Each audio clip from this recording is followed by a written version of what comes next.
Do. Right, gentlemen, we are live. We are live. We are live. A little bit different this Thursday. Hello, hello, Andy. No, I've got a Nice really to big see you. hand. Sorry. So this is actually the first time that we're going on for these Avocado live chats, and we're going to cover a region rather than current affairs. So quite excited for this evening's one to get stuck into all things going on in Buckinghamshire. We've got the main man that is Mike One to the below me to the right, which is going to be covering lettings, and then got Michael to the left of me, depending on which way you're looking. StreamYard, you can never tell, that is going to cover all things High Wycombe, Penn, Hazelmere, maybe some of the other areas as well in Buckinghamshire. I've got Mr. Mead up there from Mead New Homes. He's going to talk about a fantastic site. Whereabouts is the site, Andy? Gladlow Ridge. So we're going to get stuck into that as well and talk about exactly what units are going on. So as always, I always say, if you're watching live, you've got a question, pop it in those comments and we will endeavour to answer that while we're live. If you want to know what's going on with something, fire it in there as well. And we're always happy to kind of get stuck into anything. Ellen has jumped straight in. She said, "Good evening, Bucks." And exactly that. We're going to be covering the emoji. Well played. A really good use of emoji. We love an emoji, so if you are commenting, fire it in. But Michael Childs, I'll come to you first and just get a general brief. We were talking off camera, actually, and you said that you felt maybe over the last week or so, things had started to kind of just level off a little bit with the way that people are offering on properties. So how is the sign of the market from where you are? There's loads I could go into on this. Well, we were talking about best and final bids, and at the start of the year, sort of January and February time, the properties I had where there were multiple viewings, maybe 20, 30 viewings, and I'd have 7 or 8 offers all at the asking price. They were going to seal bids and people were going 20, 30, 40, 50,000 pounds over, properties at 500, 600,000 pounds. They were offering a hell of a lot of money over. And in the last few weeks, still getting the viewings, still having sort of 20 or 30 viewings on a property. And if it's going to a sealed bid now, just something I've noticed, those sealed bids are only 500, maybe 1,000 or 2 over the marketing price. Nobody's really, but it was crazy at the start of the year. That's what I thought. It was crazy. And they're not doing it anymore. Do you think, I'll come to you right now, Andrew, but do you think there's normally 2 things. Demand is less confident, so buyers are less confident, or prices have now got to the point where they are at the top that people are prepared to go through. Andy, which one of those do you think it is? Or have you got a spanner in the works with a third? No, I was going to say, I think at the beginning of the year, there was so much uncertainty about value, wasn't there? There was, is it that or is it that? Or do you go for that and then get that? But I think now we've seen prices have not so much leveled out, but people are aware of what they're going to get. People are aware of what they have to pay. And I think there's the demand now, whereas it might have been 20 grand cheaper than it realistically was at the beginning of the year, has caught up. So I think we've got the prices right now. Yeah. Personally. Yeah. It'd be interesting to see. I mean, the data, I did a presentation this lunchtime actually in Buckinghamshire for about 50 property investors and landlords, and the data that I kind of pulled was from Zoopla, and I was showing what's the last 12 months have looked like in comparison to the 12 months prior.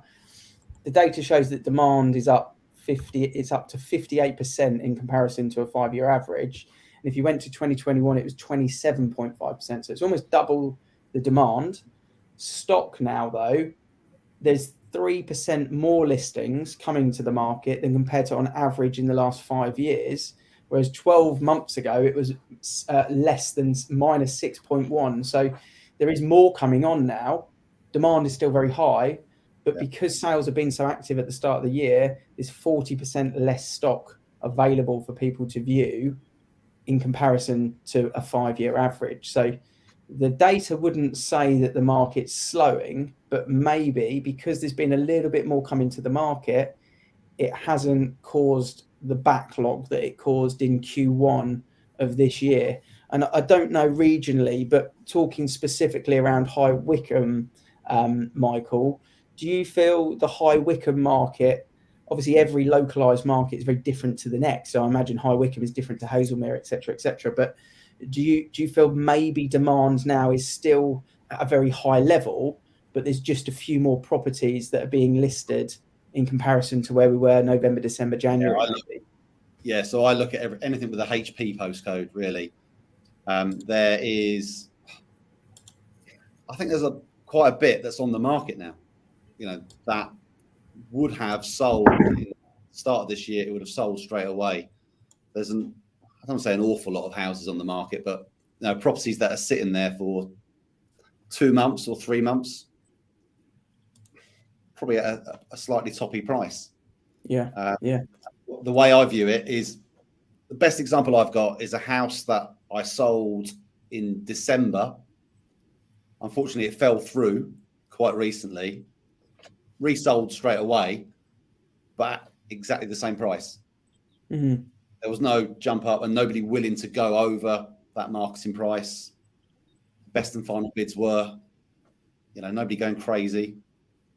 So I think if that had happened in July last year, you'd sold it in July, it fell through and you remarketed it in October, there's no way it's selling for the same price. It's getting 10, 15 grand more, isn't it? So yeah, I guess you could say this is why we do these live chats, because from a media perspective, they're looking at historical data, they're looking at maybe portal data, which is always a month out of date, 2 months out of date. Land registry data is sometimes up to 6 months out of date. But we're talking live now for the first time on one of these live chats that maybe things are just leveling out and we're not using the words bonkers and bananas. And maybe it's just a week where the sunshine's come out and everyone's just eased off. And next week we're talking completely different. But that's interesting to tell. Talking properties in the area, Andy, you've got a development. I noticed that you've done a social media campaign on it. Talk us through the development first, but you're kind of in second phase of your marketing and it's now kind of on a website for people to see as such. But what's been going on with inquiries? And first of all, tell us about the development. What exactly is it? So the development is in Bledlow Ridge, which is a village at the top of High Wycombe. So it's right on the top of the Chiltern Hills. It's 5 units, so 2 2-beds, 2 3-beds, and 1 4-bed. Priced from 450 up to 775. Marketing wise, we started marketing in the first advert went out on Boxing Day, before the site had even been cleared. So the first advert went out on Facebook on a targeted area around High Wycombe, Chinner, Bledlow, Princess Risborough, going out towards Oxford, to let people know what was going on, just as an awareness campaign. Not give me your details, come contact me here. There's nothing to show at the moment, but if you want to register your details for information, let me know. Then in February, I did an advert again through Facebook and the socials, which was purely about the developer. Nothing else, not talking about the site, just talking about the developer, what they'd done previously, what they were about, what they were building, what their ethos was. Third advert went out was then about the site, predominantly about the development, with opportunity to get the brochure. Fourth advert went out was a plot-specific advert on one of the 2-bedrooms. And then the 5th advert, which is currently just finished, was an advert me and Mike actually helped me film, was walking around the area of Bledlow, walking on the Chiltern Hills, so people can see what's on their doorstep. What sort of level of inquiries have you been getting, Andy? What's the public saying? What are the buyers saying? Have you got a waiting list now? Is it looking like a popular one? Yeah. So we're launching viewings next week, not from a show house, because we won't need a show house. But just off those 5 adverts, 5 films, 5 productions, 16,340 people have seen those videos. The developer phoned me today and has told me that his own website, just based off the back of the filming we did about them, traffic to their website has doubled. So the marketing that I do isn't just about the product, it's about the brand, it's about the awareness. So if you're a company that's building in an area where you haven't built from before, when you're selling brand is 60%, product is 40%. And if people know the brand, they're more likely going to buy the product. If they don't know the brand, then the product, it's an unknown, isn't it? So it's all about, it's not just product and sell. It's an awareness campaign that I do. And that will be done for whether it's, the development for 5 units, a development for 15 units, a development for 6 units. It's all the same. It's all about brand awareness, and the brand for the developer is key. And the developer must be super happy with that if he's got double the traffic hitting his website. So, that's positive news all around. Activity wise, we've got 2 viewing days next week, and I'm fully booked on Monday and Thursday. You got to sell it to one of my vendors, Andy, by the way. Who's doing it? We can't pick and choose, can we? We can't. We can just help. We can help show the best buyer. That's all we can do. Yeah, but they are looking at it, and there's an awful lot of people looking at it as well. So it's my job is to find for the developer the best buyer, and whether the best buyer is the guy that might be offering £5,000 less but can move quicker, or might be offering £5,000 more that prepared to wait until November. Because they're not even built yet. They're not. The roof trusses and the roof tiles are going on this week, so the staircases aren't in, the kitchens aren't in, the bathrooms aren't in, there's no flooring in, there's no tiling in. So literally they're going to look at a shell. This is why I say at the moment, this is why I say in this market, whether it's new build for a long-term phase, like that's quite a long time away, or whether it's sellers looking to find, cash is no longer king. Flexibility is key. And the best buyer for that developer is someone that's going to be emotionally connected, that's going to do a nice fast exchange and going to have the ability to wait until the completion is ready. And it's the same for sellers at the moment that are looking to find. It's not all about speed and power of deposit and cash. It's about the flexibility of allowing them to achieve their goals. And I did say today, actually, in the presentation, no one sells a property because they need to sell a property in residential. They're selling a property because they're looking to find somewhere. Different developers, granted, but that's why people are looking to do it. There's some powerful figures there, Andy. What's your vendor looking at, Mike? The 4-bed or the 3-bed? Andy? All of it. 4-bed. 4-bed. Yeah, I thought it might be the case. Or maybe the 3-bed. The 3 or 4-bed.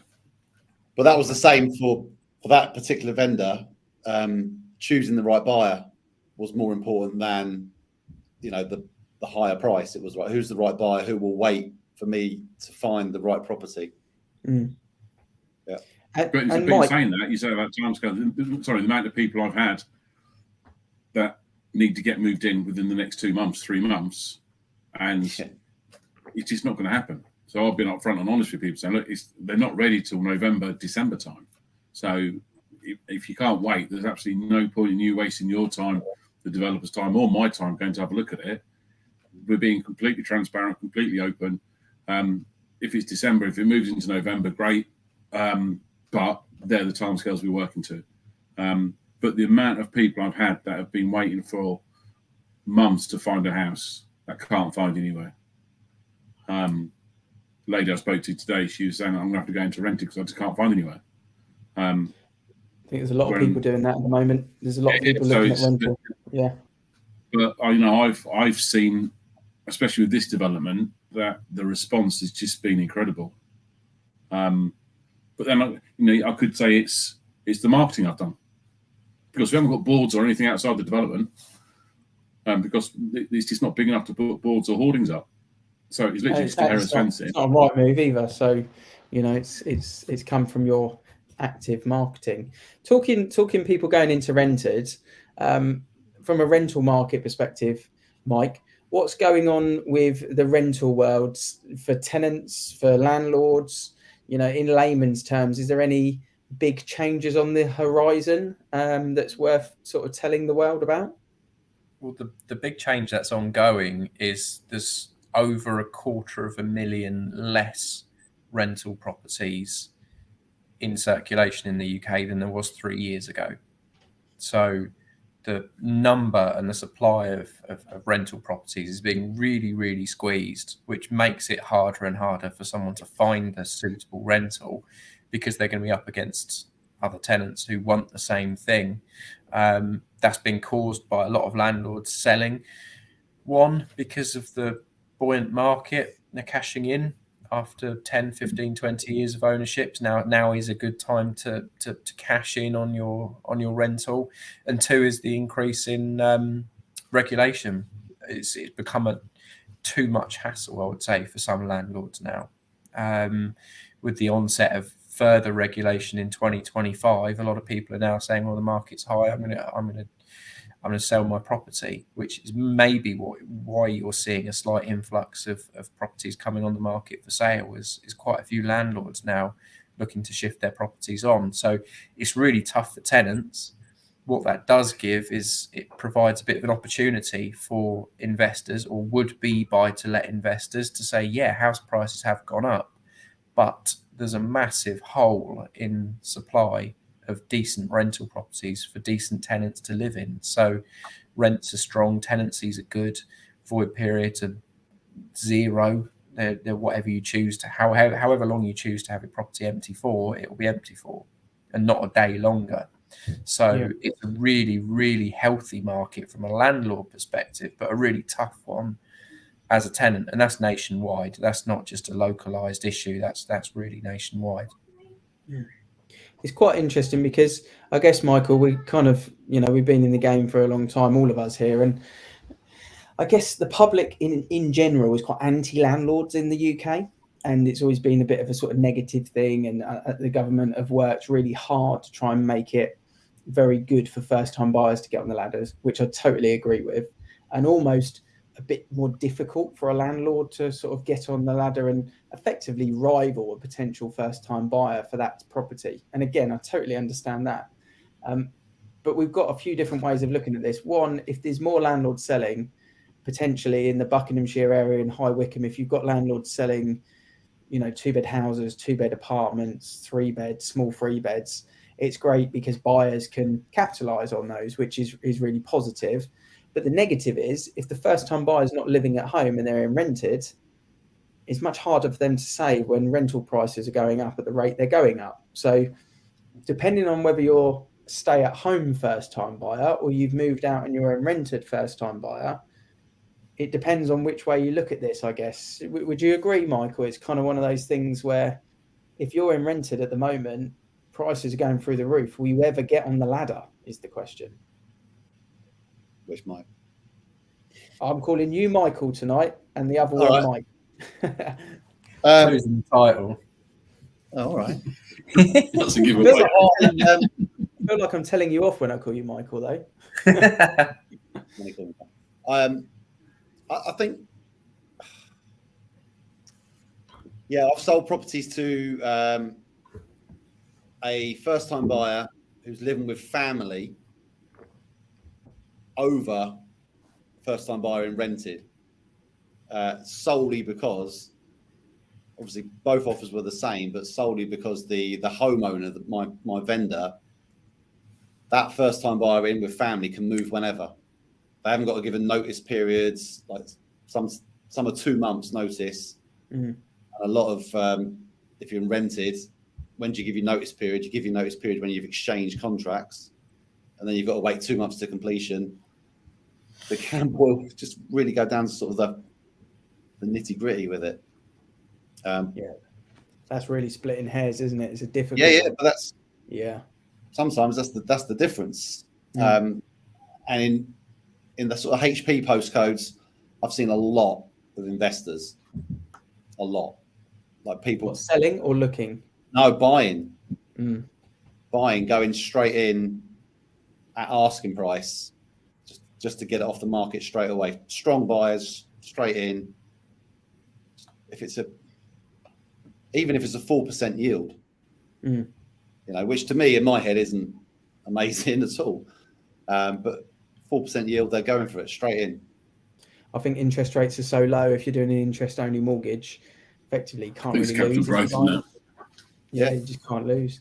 Andy, I'm interested to know, because you've got a real nice sort of split of properties on that new build site: 2 beds, 3 beds, 4 bed. What's the kind of split on the 2s and 3s? Have you got dominant first-time buyers, people in chains, any investors looking? What's the kind of buyer profiling? Yeah, mate, a couple of investors. A lot of them are people that live in the village. I think the problem is, because my marketing has been so direct around the village and the villages around it, it's people that want to either move up or move in. And when I say move in, they want to get on the property ladder or move up. They want to. They've sold their 2 bed, want to get a 3 bed. Sold their 3 bed, want to get a 4 bed. So there's a couple of investors I've been speaking to, but they're not prominent. I think the values as well. You know, you're looking at 2 beds, you're looking at 450 to 465. The 3 beds are 565, 570. So I think from a yield point of view, they're not going to be great. From a capital growth, they're going to be very good, because it's in an area, 2 minutes around the corner, you're literally in the Chiltern Hills. And I think I was there, was it November, December time, looking at it, and you couldn't see into the valley because the cloud cover was below Bledlow Ridge. Fortunately, I didn't have a bloody drone with me, but I mean, that would have been incredible to do that. But it just goes to show how high up it is. But it's there's the majority of people that have either sold or want to get onto the property ladder, that want to move into that location. And Michael, kind of flipping it around a little bit, you got the garden out the back of your shoulders there. It's looking lovely and green. Sun is out. Summertime is upon us. We hope anyway at some point, although one day it's sunny, one day it's raining, or the morning's sunny and the rain comes in the afternoon, hence the green everywhere. What's the tips for people thinking of selling, that are getting their properties ready now, that are thinking they might sell, in a month's time, 3 months' time? What advice would you give to those people for things they can do today to help them when they come to sell in a couple of weeks or months' time? Yeah, I wanted to talk about summer marketing, because today was supposed. I'm sure we were due a heat wave, weren't we? Like last week or this week? This week, end of this week. Yeah. But when it is hot and when it's summer, a bit of sunshine, then rain, then sunshine, the garden suddenly goes crazy. Yeah. And any viewing you do this time of year is going to be in the daylight, isn't it? As opposed to the winter months.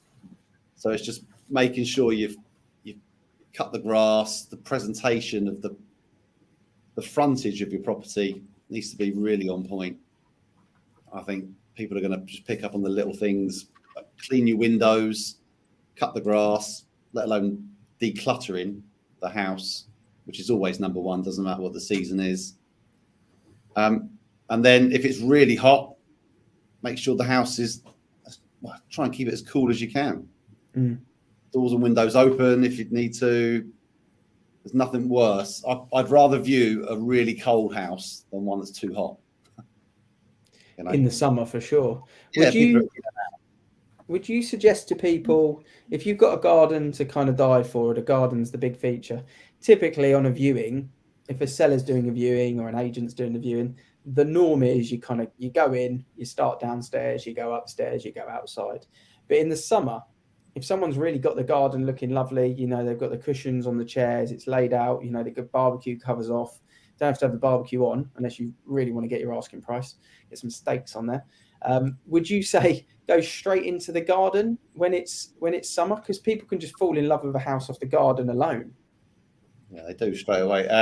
You could. The feature of the property, if it is the garden, you can go straight there, but I'd always say definitely finish in that feature. Finishing the best part of the property, and if it is the garden, definitely do that. But it's also, I think, the marketing this time of year. A house I launched at the start of this week, which is getting viewings, getting a lot of interest in it. I had to film it and photograph it at 2 different times a day to get the sun in the right spots, because it does get a sun. There was no good me filming and photographing that house at 10 o'clock in the morning, because the sun doesn't clear the house until sort of lunchtime. Yeah. showing that off and getting that spot on, which I think That's is the beauty of it's the beauty of what we do as agents. You know, we got the flexibility to do that. We never would have been able to do that when we were kind of living our other lives of agents. There's a couple of quick comments that come in here. So Georgina, who works the Woodley Early Direction, when we were chatting about landlords, it's a fair point. She said it with tongue in cheek, but rogue landlords gave the good ones a bad name, sadly. Or even rouge landlords. Yeah, or rouge. That's not how you spell rogue, is it? We knew what she meant. I was trying to cover landlord. it up. You pointed it out. Yeah. But I think that's a fair point, and I think the way that the landlord world is changing, especially in the home counties compared to maybe London and some of the bigger cities, is getting better. I think it's getting better. I think it's better regulated, and I think the landlord market is improving. Is it perfect? No. Is it better than it was 10 years ago, Mike? Would you say yes? Yeah. So that's a quick recap there. And Lee's cracked a little funny and said, summer's gone and it was Wednesday this year. Lee is the most English person I know, and that would be his view on it. Lisa's watching on LinkedIn. I guess she's on Andy Mead's LinkedIn. I haven't read this all, so I've just thrown it on there without proofing it. So here goes. She agrees with Michael. First impressions, sweep the drive, colour outside the door. First impressions count. I'm always saying, get some nice fresh flowers, you know, sort of planted in bloom for the front door, because first impressions are absolutely huge. I don't think people buy a house off the front of a property, but they definitely can be put off by the front of a property. Colour outside the door.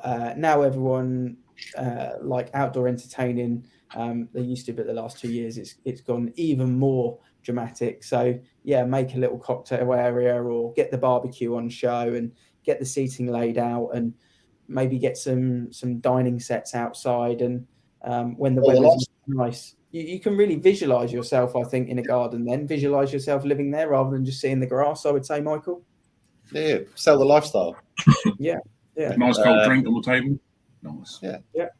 Imagine yourself living here, living like these guys do. Yeah. You said it, Michael. Finish the viewing in the garden if it looks fab.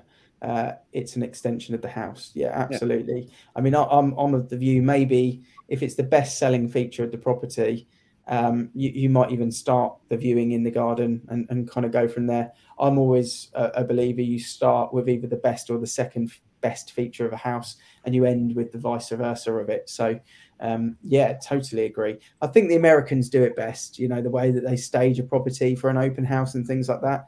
I think in the UK we're getting there, but there could be a little bit more that could be done on that basis. So putting you on the spot, Michael, for Buckinghamshire and the sort of HP postcodes that you cover, what's your expectations for the rest of this year with the market? Do you see high demand and prices continue to roar? Do you see high demand and prices level? Do you think there's going to be an influx of stock? Do you think interest rates are going to go through the roof and people are going to stop buying? What's the mystic Mike that you would throw out there? This market to me is how I would describe like a normal market, as in you've got to work hard to sell property. It's not crazy like it used to be. I think house prices will just flatten off now. I think the demand keeps the prices up, but with everything that's going on with the economy and interest rates and everything's more expensive, that's kind of pushing it down, if that makes sense. Mm-hmm. So it's just a flat market, which is nice to work in a normal market rather than things jumping up 10% year on year. But the demand's there. If it's on at the right money, there are lots of buyers, but they won't overpay. And I think that would just continue throughout the course of the year.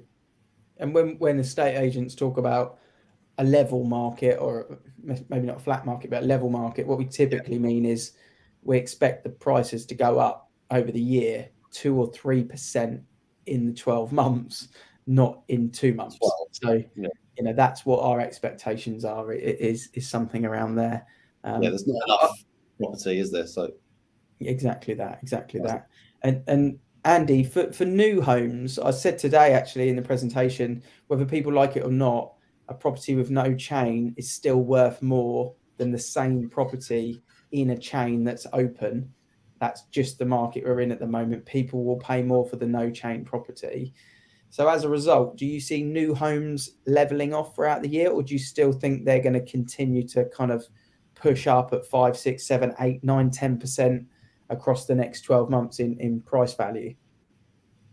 I think there'll still be massive regional variations, and what I've seen with especially the Buckinghamshire area and the outskirts of the Oxfordshire area, the M40 corridor going from London down towards Oxford, and the cities that are, and the towns and the villages that are there, they're the ones where the people coming out of London are looking to move into, because you've got the access into London, but you've got God's back garden on your doorstep. So we're finding that. So I think new homes will always keep creeping up and keep creeping up. I think especially now, there's a lot more developers have got attuned to the fact of home working. There's a lot more thought going into what's being built. So it's easier for the buyer to build a new home than it is to build a second-hand home. And, we've discussed this on previous discussions where beforehand, if you went to go and buy a second home and you get a builder in to do some work on it that you wanted to change, those builders aren't around because they're tied up for a year, 18 months. So to buy a new home, you're actually buying something that is pretty much what you want, because the developers have taken into account what is needed and what people are looking at. No, like that. Mike, what would you say in a single sentence would summarise the rental market as it stands at the moment, in your view? Firstly, just on that builder's point, he's absolutely right. I've booked a builder and he's got an 11-month waiting list to do work. And I'm willing to wait. That's what I've got to do. Summarising the rental... You only want a picture putting up. Sorry? I could learn to be a builder. You only want a picture putting up. On the rental side of things, as I said earlier, needs more landlords, needs more investment. So if you're thinking about buying a buy-to-let, but you're thinking house prices have already gone up, blah, blah, blah, blah, blah, we've missed the boat. You haven't, because house prices traditionally double every 10 to 15 years. So yeah, you could have bought cheaper last year, but at the same time, you can still get an incredible buy-to-let mortgage, lock it in for a long time. Your house will make a profit on a month-to-month basis. It will go up in value over a long period. And tenants will thank you for it, because there's not enough housing provision for people who actually don't want to buy houses. Not just can't buy houses, but there's plenty of people who don't want to buy a house and want to rent. Yeah. So yeah, from the rental perspective, you've just been in a room with 50-odd landlords in Beaconsfield today. They need to keep putting their money where their mouth is, because there's a demand for them. No one else is providing the accommodation that they provide. So they are providing a service. Yeah, and they want to buy, they want to find the deals. So yeah, totally agree. On that basis, in the HP sort of postcodes in the High Wycombe area, Michael, what would be the kind of single best reason for someone to move to that area or live in that area? What would you say is the best thing about living in that part of the world? Like Andy said, the people moving out of London, the M40 is a lot easier to jump on and drive into London than it is on the M3 or M4. having lived in both sort of areas, I'll tell you that. The train line as well. And yeah, just the outdoor space. Rolling hills, not the flats. Rolling hills. Andy's seen them, he loves them. Sound of music. You need to take me for a run, Michael. You need to take me for a run over that way. I love running up a hill.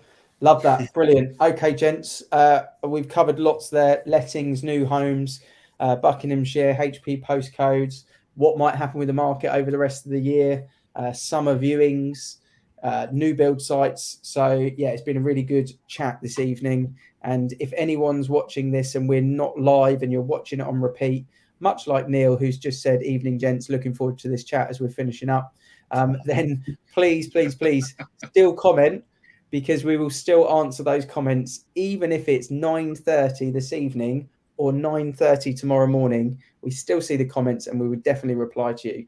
So Lisa, Lee, Neil, Georgina, Ryan, Matt, Mark, Ellen, thank you for your involvement this evening. And we'll be back next Thursday. I would tell you which region we're going to cover, but I don't know off the top of my head. So you have to wait and see on the socials. Catch you all later I'll on. tell you. Sorry. Sorry, it is next week. Boom, there we go. Thank you, Andy, for bailing me out.